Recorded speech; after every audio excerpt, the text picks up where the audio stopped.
अस्सलाम वालेकुम स्टूडेंट्स। आज हम लेक्चर 3 के साथ आपकी खिदमत में हाजिर हैं। आज हमारा चैप्टर नंबर 1 और इसका जो टॉपिक होगा हमारा पेज नंबर 10 आप लोग ओपन करें अपनी हिस्ट्री की बुक का। ब्रिटिश एडमिनिस्ट्रेशन 1858 से लेकर 1919 ये हमारा जो है ये आज का टॉपिक होगा। और इसके साथ साथ हम लोग एजुकेशन पॉलिसी और ख़ास तौर पर मैकॉले मिनट्स वुड डिस्पैच ये सारे टॉपिक जो है ये हम आज के लेक्चर में डिटेल से देखेंगे। तो अगर हम लोग जो है इससे पहले थोड़ा सा चैप्टर जो लेक्चर नंबर 2 हमने किया था, अगर हम थोड़ा सा उसका रिव्यू कर लेते हैं कि लेक्चर नंबर 2 में हमने क्या क्या चीज़ें देखी थी। लेक्चर 2 में ख़ास तौर पर हमने देखा कि कैसे जो है वो ईस्ट इंडिया कंपनी एक ट्रेडिंग कंपनी से जो है वो कन्वर्ट होकर इस पूरे सब कॉन्टिनेंट के अंदर उसने हुक्मरानी शुरू कर दी। फिर यहाँ पर बाकायदा तौर पर ब्रिटिश की हुकूमत होगी और ब्रिटिश पार्लियामेंट जो है जो बरतानिया के अंदर मौजूद थी वो कानून बनाना उन्होंने शुरू किए और वो कानून जो है वो इस सब कॉन्टिनेंट के अंदर जो है वो राइज होना शुरू हो गई। और ख़ास तौर पर जो है यहाँ की जो हेड थी वो क्वीन को रखा गया। क्वीन जो है एज आ हेड के तौर पर उसका नाम इस्तेमाल होगा। फिर हमने जो है गवर्नमेंट ऑफ इंडिया एक्ट 1858 देखा था अपने लेक्चर नंबर 2 में, जिसके कुछ हमने इम्पोर्टेंट पॉइंट्स को लास्ट लेक्चर में डिटेल से देखा था, जिसमें ख़ास तौर पर जो पॉइंट नंबर 1 था कि ये जो इंडिया होगा यानी जो सब कंटिनेंट होगा वहाँ पर क्वीन विक्टोरिया के नाम से हुकूमत की जाएगी। फिर गवर्नर जनरल के ओहदे को चेंज कर वाइसराय रखा जाएगा। फिर पहले यहाँ पर बोर्ड ऑफ डायरेक्टर्स होते थे, अब बोर्ड ऑफ डायरेक्टर्स की जगह सेक्रेटरी ऑफ स्टेट हुआ करेंगे जिनकी तादाद तकरीबन 15 होगी। फिर ये सेक्रेटरी ऑफ स्टेट जो है ये वाइसराय के साथ मिलकर जो है ये यहाँ के जो एडमिनिस्ट्रेटिव काम है ये सारे करेंगे।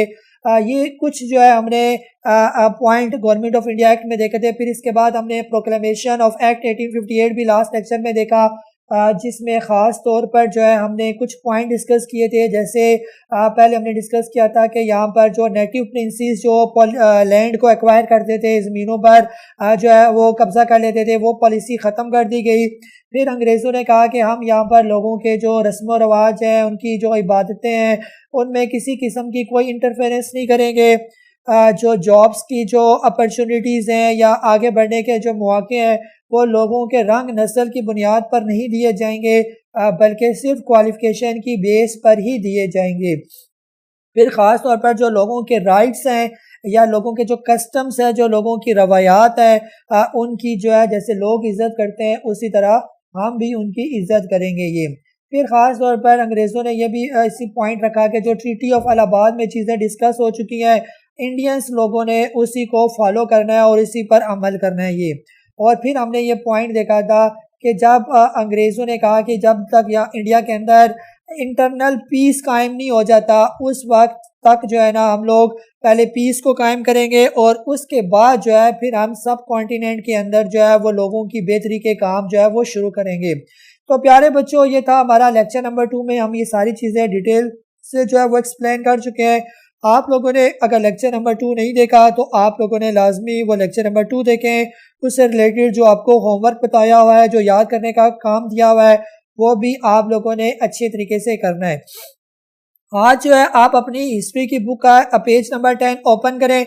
उसमें हम लोग देखेंगे ब्रिटिश एडमिनिस्ट्रेशन को हम लोग स्टार्ट करने वाले हैं 1858 से लेकर 1919 में कौन कौन से जो है वो काम किए गए। आज का हमारा ये वाला टॉपिक है। तो यहाँ पर हम लोग देखते हैं कि ब्रिटिश पार्लियामेंट जो है जिसको ब्रिटिश राज भी कहा जाता था, और ब्रिटिश राज जब भी आप लोगों को ये वर्ड आप लोगों की नज़र से गुजरे या आप सुने ब्रिटिश राज, तो ब्रिटिश राज का मतलब ये होता था कि British rule in the India. India के अंदर जो ब्रिटिश का जो रूल था, ब्रिटिश ने यहाँ पर जो है जो हुकूमत की उसको ब्रिटिश राज भी कहा जाता था।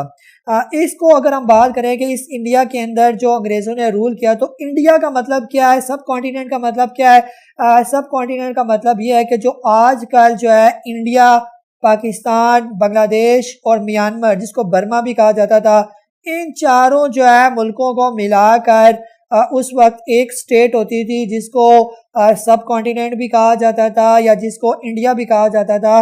इसी इंडिया के अंदर जो है इस अंग्रेज़ों ने जो है हुक्मरानी की। ओवर हंड्रेड्स ऑफ, इसके अलावा जो है कह रहे हैं कि over hundreds of independent princely state जो है वो भी यहाँ पर मौजूद थी। प्रिंसली स्टेट्स का मतलब क्या है कि प्रिंसली स्टेट यानी सब कॉन्टिनेंट के अंदर कुछ ऐसी स्टेट्स थी, कुछ ऐसी रियासतें थी जो आज़ाद काम कर रही थी। यहाँ के जो मुग़ल हुक्मरान थे वो उनकी पॉलिसीज़ में असरअंदाज नहीं होते थे, बल्कि उनको आज़ाद रखा हुआ था। वो छोटी छोटी रियासतें अपने तौर पर ही जो है अपना टैक्स कलेक्ट करती और अपने जो है निज़ाम जो है वो अपने उस ख़ास स्टेट का निज़ाम चलाती थी। उन स्टेट्स को कहा जाता है प्रिंसली स्टेट्स। तो ये जो है सब कॉन्टिनेंट के अंदर जो है तकरीबन 100 के करीब ऐसी प्रिंसली स्टेट्स मौजूद थी। जो है जब ये ब्रिटिश ने इस पूरे इंडिया पर कब्ज़ा किया तो उन्होंने इस सारी प्रिंसली स्टेट्स पर भी अपना इन्फ्लुएंस कायम किया, यानी उन्होंने इस प्रिंसली स्टेट्स को भी अपने अंडर रखा। ये फिर इसके बाद जो है the British parliament in London through it's secretary of state was involve for reforms in India. अब यहाँ पर हम पिछले लेक्चर में भी बात कर चुके हैं कि यहाँ पर जो कानून बनाए जाते थे वो कानून लंदन के अंदर जो पार्लियामेंट मौजूद थी वहाँ से कानून मंजूर किए जाते। फिर यहाँ पर जो वाइसराय होता और उसकी मदद के लिए जो सेक्रेटरी ऑफ स्टेट होते, जो हमने बात की थी कि 15 के करीब सेक्रेटरी ऑफ स्टेट थे, वो उनको ये हुक्मनामा जो है वो उनके हाथ में दिया जाता और फिर वो इस पूरे मुल्क पर वही कानून नाफिज करते थे। तो इस तरह जो है वो सब कॉन्टिनेंट के अंदर जो है वो निज़ाम चलाया जाता था। एक दफ़ा जो है कहा जाता है कि once the bill were pass from the house these were later implemented by the viceroy of India. यानी अगर जो भी कानून जो भी लंदन की पार्लियामेंट में पास हो जाता था फिर उसको वाइसराय यानी चेंज कर सकता था। यानी जब यहाँ पर आता तो वाइसराय देखता कि अगर उसका कुछ पॉइंट ऐसे हैं जो यहाँ के लोगों के लिए सही नहीं होंगे तो वो इसको जो है वो चेंज भी कर सकता था। ये ठीक है। अब जो उन्होंने इस सब कॉन्टिनेंट के अंदर कौन कौन हुक्मरानी करेगा, कौन कौन से ओहदे होंगे, कौन कौन से डेजिग्नेशन होंगे, कैसा स्ट्रक्चर होगा यहाँ की हुकूमत का, ये भी सारा अंग्रेज़ों ने डिस्कस किया। अब हम लोग देखते हैं कि जैसे जो है ब्रिटिश ने कौन सा स्ट्रक्चर यहाँ पर रखा। जैसे हमारे मुल्क के अंदर एक प्रेसिडेंट होता है, एक प्राइम मिनिस्टर होता है, फिर मिनिस्टर्स होते हैं, फिर इसके अलावा MNAs होते हैं, कैबिनेट होते हैं, सेनेटर्स होते हैं। ये सारा एक स्ट्रक्चर होता है ये। तो अब इस स्ट्रक्चर में जो है ख़ास तौर पर जब ब्रिटिश ने यहाँ पर हुकूमत शुरू की तो उन्होंने किस किस्म के स्ट्रक्चर को यहाँ पर फॉलो किया उसको हम लोग देखते हैं। सबसे बड़ा जो डेजिग्नेशन जो रखा गया वो था द क्वीन। तो द क्वीन जो है she was the overall authority to approve orders and appoint representative for India for from amongst the British lord and the parliamentarians. ठीक है। यानी सब कॉन्टिनेंट में जो हुकूमत किसने करनी है, यहाँ का कौन वाइसराय चूज होगा, यहाँ पर किस किस मिनिस्टर ने आना है, किस सेक्रेटरी ऑफ स्टेट ने आना है, किसने कैबिनेट मिनिस्टर लगना है, वाइसराय कौन आएगा यहाँ पर, इसका जो फैसला है वो क्वीन ने अपने हाथ में रखा। इसकी अप्रूवल जो है वो क्वीन देगी, इसका फैसला जो है वो क्वीन करेगी। तो यानी यहाँ पर हमें ये समझ आती है कि इस सब कॉन्टिनेंट के अंदर जो सबसे बड़ा ओहदा रखा गया वो द क्वीन का था ये। फिर इसके बाद थी ब्रिटिश पार्लियामेंट। ब्रिटिश पार्लियामेंट का इस सब कॉन्टिनेंट के अंदर क्या रोल था। The house of Lord and the house of Commons would discuss and debate issues of importance for the Britain and pass acts for better governance which would be called Act of Parliament। फिर ख़ास तौर पर जो है जो British के अंदर जो बरतानिया के अंदर दो उनके हाउसेस हैं। जैसे आजकल हमारी हुकूमत के जैसे आपको पता है पाकिस्तान के अंदर एक नेशनल असेंबली होता है और एक सेनेट यानी एक लोअर हाउस एक अपर हाउस होता है जो हमारे मुल्क के अंदर कानून साजी करते हैं, नए कानून बनाते हैं। उस वक्त जो है सब इस ब्रिटेन के अंदर जो है जो ये हाउसेस होते थे एक को हाउस ऑफ लॉर्ड कहा जाता है और एक हाउस ऑफ कॉमन, यानी एक अपर हाउस और एक लोअर हाउस। यही जो हाउस के लोग होते हैं जो मिनिस्टर्स होते हैं ये जो है किसी भी पहले कानून को जो है वो एक ड्राफ्ट की शक्ल बनाते हैं, फिर उसको डिबेट किया जाता है यानी उस पर वो बहस करते हैं। बहस करने के बाद उसको मंजूर किया जाता था और मंजूर करने के बाद जब वो कानून बन जाता है तो उसको फिर इस सब कॉन्टिनेंट के अंदर लागू किया जाता था। तो इसको कहा जाता है एक्ट ऑफ पार्लियामेंट। ठीक है बच्चों। फिर इसके बाद जो थर्ड पॉइंट है secretary of state. Secretary of state को हम लोग पिछले टॉपिक में भी देख चुके हैं। अब यहाँ पर हम इसको डिटेल से देखते हैं। एक होता यहाँ पर यह भी रखा गया कि the secretary of state was the British cabinet minister and the political head of the Indian office responsible for the governance of India. ठीक है, यानी अब जैसे हमने सेक्रेटरीज की बात की थी जिसमें 15 के करीब सेक्रेटरीज होंगे, अब उन सेक्रेटरीज में एक होगा जिसको जो इनका हेड होगा जिसको कैबिनेट मिनिस्टर कहा जाता था और इसको जो है सेक्रेटरी ऑफ स्टेट भी कहा जाता था। ये उन सब का जो है वो हेड होगा जो इस बरतानिया के इस यानी ब्रिटेन के लोगों में से जो है इस सब कॉन्टिनेंट के अंदर रिस्पॉन्सिबल होगा, जो एडमिनिस्ट्रेटिव काम करेंगे लोग, और ख़ास तौर पर ये पॉलिटिकल हेड भी होगा उन लोगों का। ठीक है, यानी जो सेक्रेटरीज हैं 15 के करीब, उनका हेड जो है वो इसको रखा गया और ये मुल्क में जितने भी जो कानून पर अमल दरामद कराया जाएगा इसका यानी इसको एज अ हेड के तौर पर ये काम करेगा और बाकी सेक्रेटरी से जो है वो काम करवाएगा। फिर इसके बाद जो है वो इंडियन काउंसिल होगी। इंडियन काउंसिल में वही 15 लोग जिनको हम सेक्रेटरीज की बात करते हैं उनको एक काउंसिल की शक्ल दी गई जिनको इंडियन काउंसिल कहा जाता है। ये वही 15 लोग होंगे, जैसे हम लोग इसको रीड भी कर लेते हैं कि there were 15 members nominated in the council by the British government and their decisions was binding on the Viceroy's Governor General।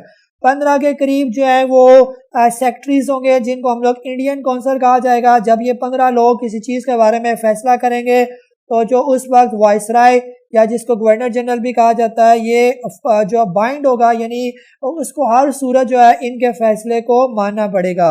और फिर यही इंडियन काउंसिल का जो हेड होगा, ऊपर हम बात कर चुके हैं, वो कौन होगा बच्चों?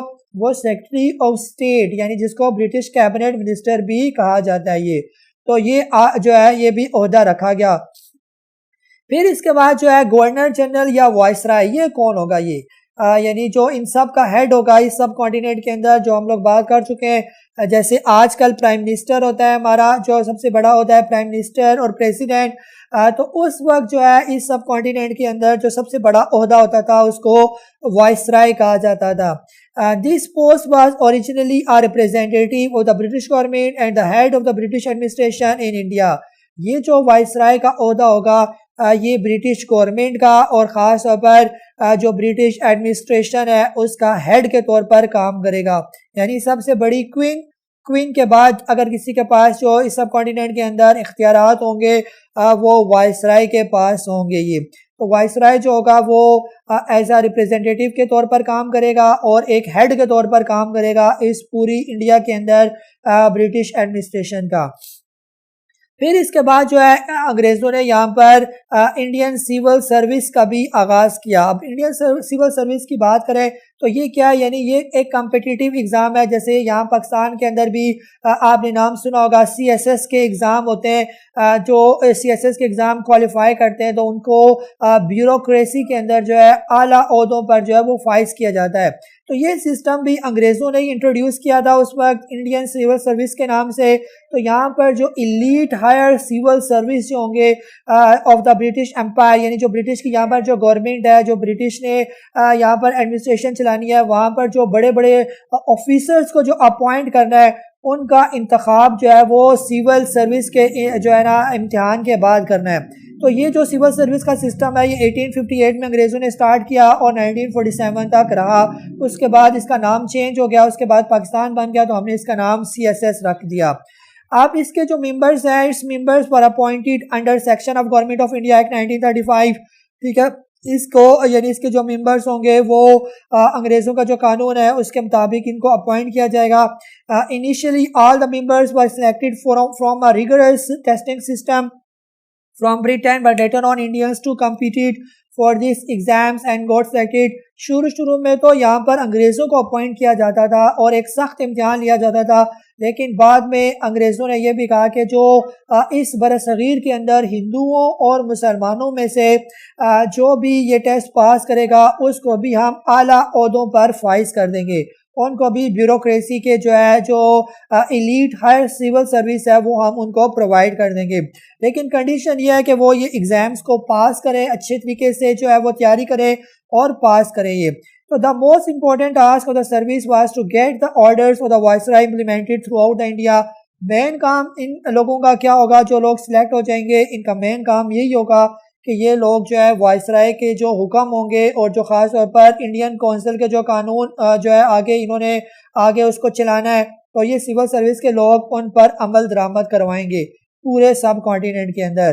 तो ये थी हमारी जो है ये ख़ास तौर पर ब्रिटिश एडमिनिस्ट्रेशन को हमने देखा। अब जो है हम देखते हैं एजुकेशन पॉलिसी कि अंग्रेज जब यहाँ पर आए तो वो अपने साथ जो है यहाँ पर एक एजुकेशन पॉलिसी भी लेकर आए।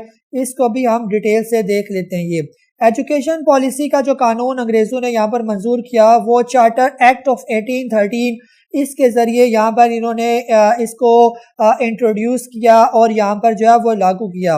अगर हम लोग जो है इसके इम्पोर्टेंट पॉइंट्स को देखें कि इस एजुकेशन पॉलिसी के शुरू में कौन कौन से इम्पोर्टेंट पॉइंट रखे गए, उसको हम वन बाय वन डिस्कस कर लेते हैं। ये तो पहला पॉइंट जो है इसका, from 1813 to 1857 the company open many schools and colleges under their control. इस पॉलिसी के तहत अंग्रेज़ों ने सबसे पहले तो ये किया कि 1813 से लेकर 1857 तक बहुत से स्कूल्स और कॉलेजेस यहाँ पर खोले।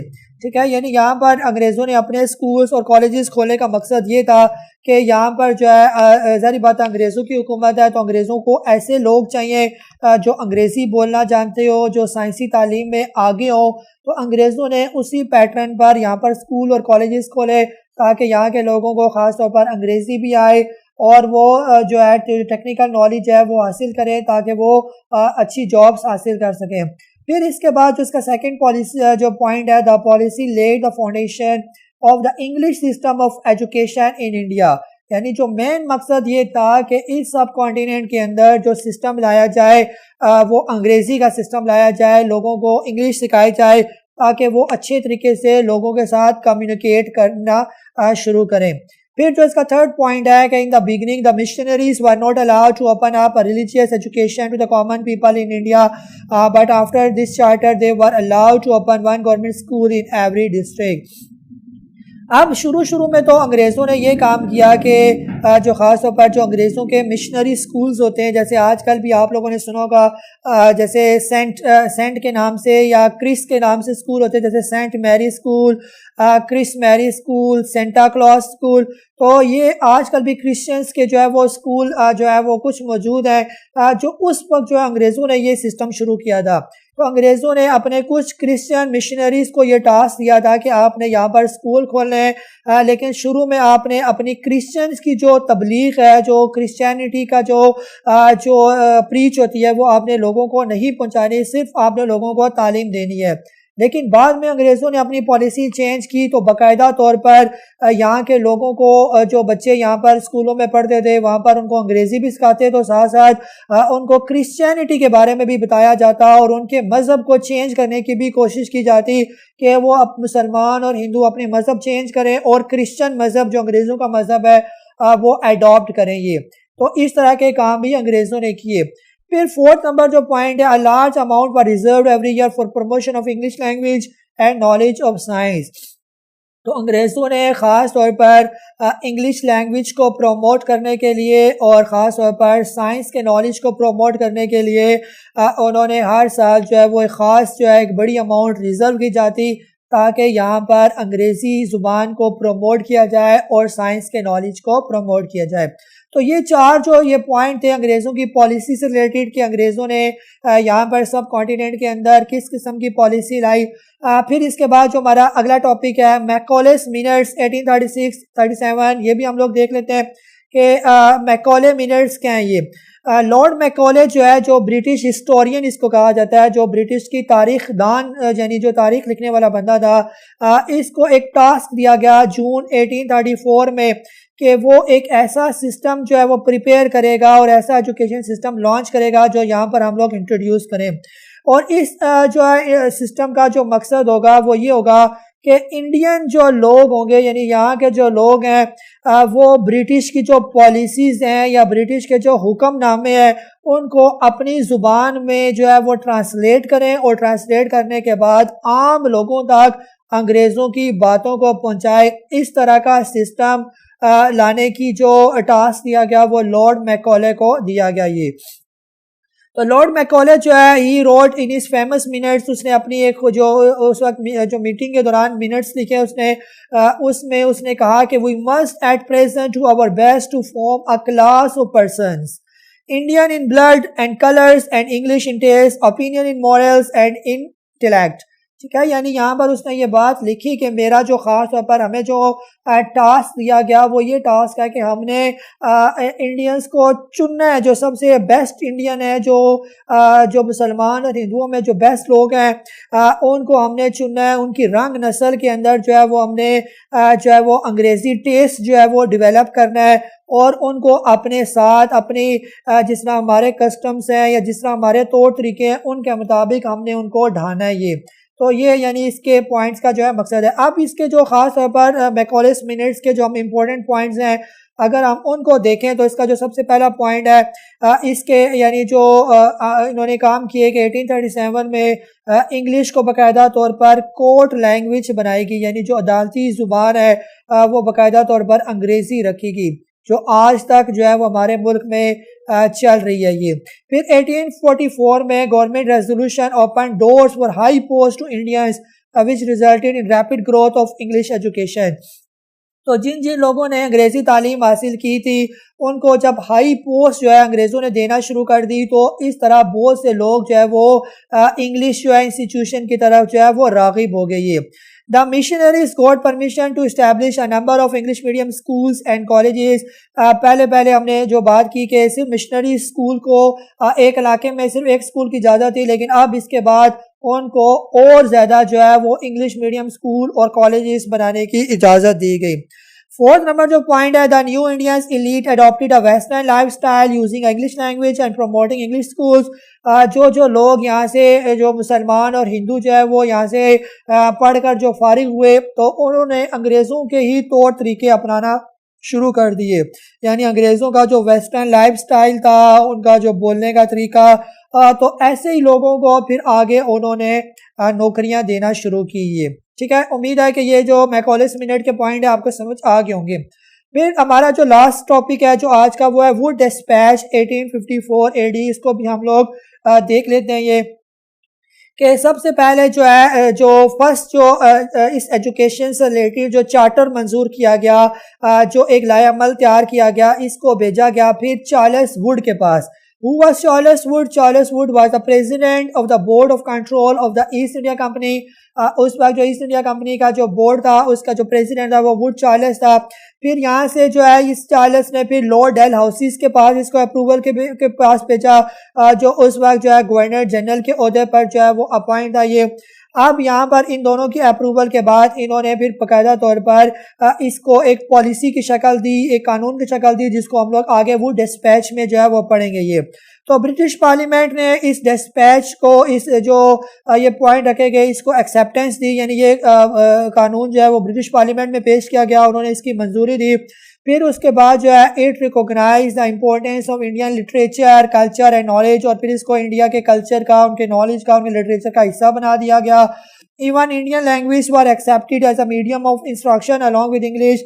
यहाँ के लोगों को सिर्फ अंग्रेज़ी तालीम देना बड़ा मुश्किल था, क्योंकि यहाँ के लोग मकामी ज़ुबानें बोलते थे। ज़्यादातर जो इंडियन लैंग्वेज होती थी उस वक्त उर्दू और हिंदी और फारसी चलती थी, तो अंग्रेज़ों ने जो लोकल लैंग्वेज है इंडियन लैंग्वेज, उनको भी as a medium of instruction जो है इसको भी अप्रूव किया कि स्कूल और कॉलेज में जहाँ अंग्रेज़ी तालीम जो है वो बोली जाएगी, वहाँ पर टीचर जो है वो अपनी लोकल ज़ुबानों में भी समझा कर, ताकि बच्चों को अच्छे तरीके से समझ आए, वो ज़ुबान भी इस्तेमाल कर सकते हैं। ठीक है, इसके अलावा जो है in according Wood dispatch education department were establish in universities of Calcutta, Bombay, Madras, Punjab and Allahabad. इस वुड डिस्पैच के ज़रिए जो है एजुकेशन डिपार्टमेंट बनाए गए, जो और ये डिपार्टमेंट थे जो कलकत्ता में, बम्बई में, मद्रास में, पंजाब में और इलाहाबाद में बनाई गई। अब अगर हम लोग वुड डिस्पैच के कौन कौन से इंपॉर्टेंट पॉइंट, अगर हम इन इंपॉर्टेंट पॉइंट्स को देख लेते हैं, पेज नंबर हम लोग 13 पर है। इसका पॉइंट नंबर 1 है कि an education department was to establish in every province. इस वुड डिस्पैच जो है पॉलिसी के तहत कहा गया कि हर सूबे के अंदर एक बहुत बड़ा जो है एजुकेशन डिपार्टमेंट होगा, जो उस सूबे के अंदर जितने भी स्कूल्स और कॉलेजेस के मामलात हैं उनको जो है मॉनिटर करेगा। जो इसका सेकंड पॉइंट है, universities on the model of the London university were to be establish in big cities such as Bombay, Calcutta and Madras. अंग्रेज़ों ने यानी यहाँ पर ये कहा कि हम लोग यूनिवर्सिटीज़ भी बनाएंगे और यूनिवर्सिटीज़ ऐसी होगी जैसे लंदन यूनिवर्सिटी जो है उसके मॉडल पर बनाई जाएगी। और ये जो यूनिवर्सिटी होगी जो बड़े बड़े शहरों में ख़ासतौर पर बम्बई में, कलकत्ता में और मद्रास में कायम की जाएगी। फिर इसका जो थर्ड पॉइंट है कि ख़ास तौर पर at least one government school what to be open in every district. हर डिस्ट्रिक्ट के अंदर उस वक्त लाखों के करीब जो है सब कॉन्टिनेंट के अंदर डिस्ट्रिक्ट थे, तो हर डिस्ट्रिक्ट के अंदर जो है वो एक गवर्नमेंट स्कूल का होना मस्ट है ये। फिर फोर्थ नंबर जो पॉइंट है कि the Indian native should be given training in their mother tongues also. जो इंडियन टीचर्स होंगे या जो मकामी लोग होंगे उनको उनकी मदर जो ज़ुबान होती है, जो पंजाबी है या हिंदी है या उर्दू है या सिंधी है या गुजराती है, जो भी मदर उनकी लैंग्वेज है उस ज़ुबान में उनको ट्रेनिंग दी जाएगी। Some provisions were made for a systematic method of education from primary level to university level. और एक प्रॉपर सिस्टम बनाया जाएगा कि कैसे तालीम को प्रमोट किया जाए प्राइमरी लेवल से लेकर यूनिवर्सिटी लेवल तक। जैसे आपको पता है पाकिस्तान के अंदर पहले जो है वो छोटी क्लासें होती हैं, फिर ऐसा था हर साल आप 5वीं से फिर 6ठी में जाते हैं, फिर 6ठी से 7वीं में, फिर कॉलेज में चले जाते हैं, फिर यूनिवर्सिटी में चले जाते हैं। इसी तरह का स्ट्रक्चर जो है वो अंग्रेज़ों ने यानी उसकी जो प्रोविजन बनाई इसके हम लोग ऐसा ही स्ट्रक्चर जो है वो बनाएंगे। तो प्यारे बच्चों, आज का लेक्चर नंबर 2 हमारा आज का लेक्चर इतना ही था। उम्मीद है कि हमारा ये लेक्चर आपको अच्छे तरीके से समझ आ गए होंगे। अब आप लोग अपनी एक्सरसाइज पर आ जाएं। एक्सरसाइज से रिलेटेड मैं आपको होमवर्क देता हूं, यानी आपको काम बताऊंगा, आपने अपनी होमवर्क की कॉपीज पर करना है। इसमें खास तौर पर जो है इसका लॉन्ग क्वेश्चन नंबर 3 जो है discuss Wood dispatch and its importance in the British education policy. ये लॉन्ग क्वेश्चन नंबर 3 है आपका, ठीक है। Discuss Wood dispatch 1854 and its importance in the British education policy, page number 21 पर ये लॉन्ग क्वेश्चन लिखा हुआ है। अब आप लोग इसके आंसर पर आ जाएं। आप लोग जो है पेज नंबर जो है इस 13 पर ही आए। पेज नंबर 13 पर अभी जो हमने 5 पॉइंट जो है वो डिस्पैच के जो है वो डिस्कस किए।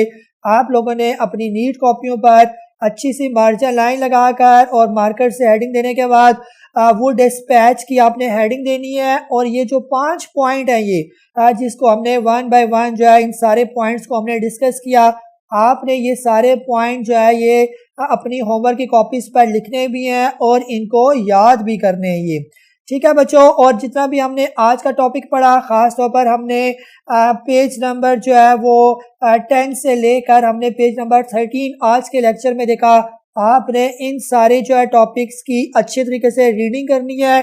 कोई चीज़ आपको समझ ना आए तो आपने लेक्चर बार बार देखना है और इसको समझने के बाद फिर आपने ये होमवर्क करना है और होमवर्क को फिर आपने याद भी करना है। इससे पहले जो है हम लोग लॉन्ग क्वेश्चन नंबर 1 और लॉन्ग क्वेश्चन नंबर 2 को भी और शॉर्ट क्वेश्चन को भी हम लोग देख चुके हैं। आप लोगों ने भी देखना है कि अगर इन टॉपिक से रिलेटेड कोई और, तो वैसे मुझे यहाँ पर नज़र नहीं आ रहा कोई और शॉर्ट क्वेश्चन हो। फिलहाल ये लॉन्ग क्वेश्चन नंबर 3 हमने देखा, साथ साथ जो आता जाएगा जो है वो मैं आपको बताता जाऊँगा। शॉर्ट अलबत्ता क्वेश्चन नंबर जो 5 है ये आपकी बुक का जो short question number 5, who was Macaulay, who was Macaulay, ये शॉर्ट क्वेश्चन भी आपने कॉपी पर करना है। इसका आंसर भी मैं आपको बता देता हूँ। आप लोगों ने पेज नंबर 12 पर आ जाएं। तो जो मैकॉले का टॉपिक जो आज हमने डिस्कस किया, Lord Macaulay, who was Macaulay, तो Lord Macaulay was a British historian and he was given to the task to prepare and launch an education system in India. ये जो इस टॉपिक की पहली 2 लाइनें ये आपने इस शॉर्ट क्वेश्चन में नोट कर लेनी है और इसको भी होमवर्क की कॉपीज में आपने नोट करने हैं और इसको याद भी करना है। तो प्यारे बच्चों, आज का हमारा लेक्चर इतना ही है। उम्मीद है कि ये सारा टॉपिक आपको अच्छे तरीके से समझ आ गया होगा। अपना बहुत सारा ख्याल रखिए, अपने घर वालों का भी ख्याल रखिए। घर के अंदर ही आप लोग स्टे करें, कोरोना वायरस से बचने की पूरी कोशिश करें।